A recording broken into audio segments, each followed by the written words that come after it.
It's time we have an honest discussion about Broncos quarterback Bo Nix, specifically his issues facing the LA Chargers, the team that now holds serve in the AFC West. The teams play each other twice a year, and Nix is now 0-3 against the Chargers in his young NFL career.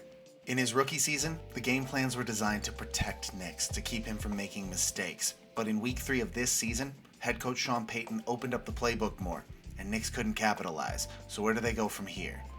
You're watching Light Boxes, a football show that helps you think outside the box about the NFL. I'm your host, Rob Ballantine, and this is the Spotlight series, where I focus on one performance from the week prior and talk about what it might mean for the rest of the season. Before I dive into Bo Nix, it would mean a lot if you liked the video and subscribed to the channel. Doing these things helps get my content out to more NFL fans just like you. Alright, let's talk Nix. To set the stage properly, we gotta go back to the 2 games against the Chargers last year and look at them through the lens of ADOT, average depth of target. How far is each throw traveling on average? Throws down the field, they're harder. The protection's gotta go on for longer. They require better timing, but they have more explosive potential. So generally, you're trading off the difficulty with more offensive success when you have a higher ADOT. Some defenses you play against, it's actually favorable to have a lower ADOT because those defenses are undisciplined, they're bad at tackling, and so you don't need to take those risks pushing the ball down the field as far. That's not the case with the Chargers, though. They have a sticky defense that will smother you, so if you operate with a low ADOT against the Chargers, that's advantage LA. Bo Nix had an ADOT of 7.9 yards throughout his 2024 rookie season. That was 14th out of 24 quarterbacks that had at least 400 dropbacks throughout the season. Basically dead middle. But his 2 outings against the Chargers, those were some of the lowest ADOT of his season. The Week 6 matchup is deceptive because his ADOT finished at 11.9, his second highest of 2024. But the Chargers galloped out to a 23-0 lead. In the first 3 quarters, Bo Nix had 22 passing yards total. It wasn't until the 4th quarter that he got 194 of his 216 total yards. That's because the Chargers went into prevent defense, allowing chunk gains of 10 to 20 yards, but not allowing any quick scores over the top. So if we eliminate just that 4th quarter, which had a very situational feel to it, Bo Nix's ADOT was pretty damn low. In that game, lead running back Javonte Williams tied for the most targets on the team, most of those occurring behind the line of scrimmage. He got 6 targets and gained just 13 yards on those plays. Then in Week 16 against the Chargers, Javonte Williams was the lead target getter by far, 11 targets for just 29 yards. And in that game, Bo Nix had his lowest ADOT of the entire season, just 3 yards per throw. Fast forward to this year, Week 3, games in LA. Sean Payton knows that a game plan of dink and dunk won't work this time, and so he needs to diversify things and get some longer developing plays that lead to big gains. Since the Chargers are without Khalil Mack, their star edge rusher, and the remaining Chargers edge rushers aren't nearly as disciplined or technically refined, Payton opts for multiple plays with deep dropbacks, hoping that the edge rushers will over-pursue up the field, then leaving clean space in the pocket for Nix to step up into to make these deeper throws.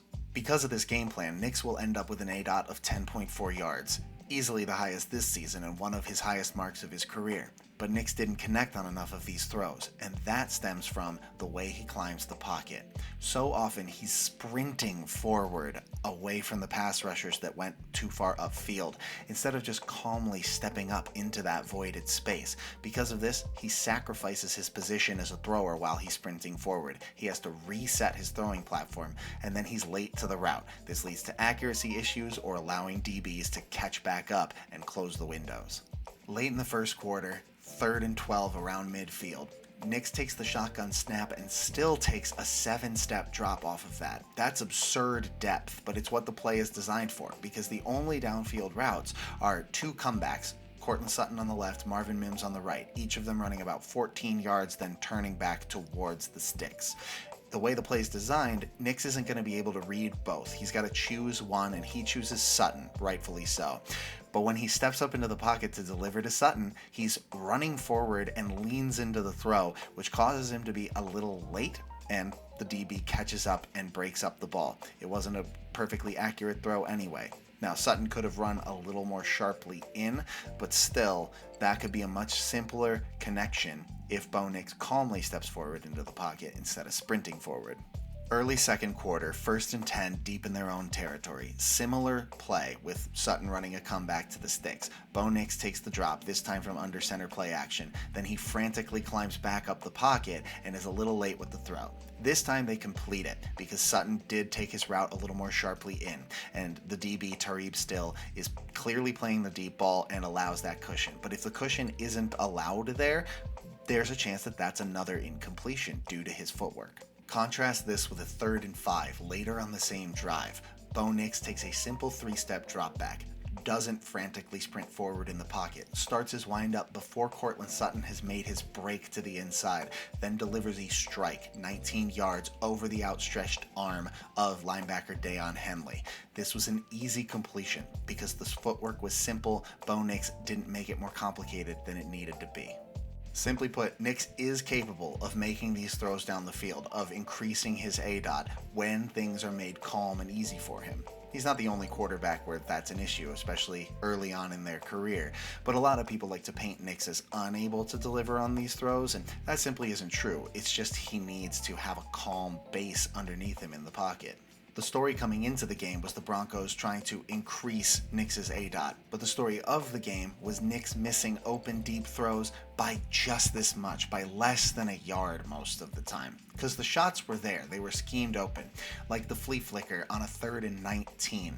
If Nix takes a calm approach stepping up into the pocket, he probably hits Marvin Mims streaking down the right sideline. But because he sprints forward and his throwing motion takes him into his own lineman, he sort of sails the ball a bit. Now, Mims, if he were a better receiver, might be able to make that catch, but these are the margins within which the Broncos offense has to operate. Sutton is their only true proven receiver, and they can't always throw it to him. So Nix needs to be a little more accurate on these throws, and sure, it was really close, but it would have been on the money if he'd just taken a calm step into the pocket and had a firm base beneath him.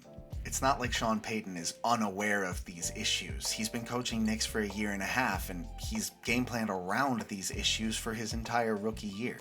Yet these lower ADOT plans were not working against the better teams in the league. Sean Payton had a whole offseason to add more deep shots to the playbook, yet Nix has still not demonstrated the correct footwork or pocket presence to capitalize on these play designs, despite being in his 2nd year now, and despite being an older player to begin with. That's a bad sign. Not every defense is as good as the Chargers. Not every D is going to be able to test this issue properly. But if Nix doesn't get this fixed quickly, they're never going to surpass this team at the top of their own division. Next week, the Broncos get a home game against the Bengals, whose defense probably can't exploit this weakness, or really any weakness. And they don't have to play the Chargers again until Week 18, the final week of the season. And that game could mean a lot for these teams' playoff hopes. So there's time to get it fixed. And I'll be watching intently to see how the Broncos staff develops Nix throughout this year in order to get him ready for what they hope will be a more successful high ADOT outing against the Chargers to close out this regular season. Thank you so much for watching this episode of the Spotlight series. If you enjoyed it, it would mean a lot if you'd like the video and subscribe to the channel. Also, let me know in the comments what you think about Bo Nix or who you want me to spotlight next. This was Light Boxes. I'm Rob Ballantine. Thanks for being here, and I'll see you soon.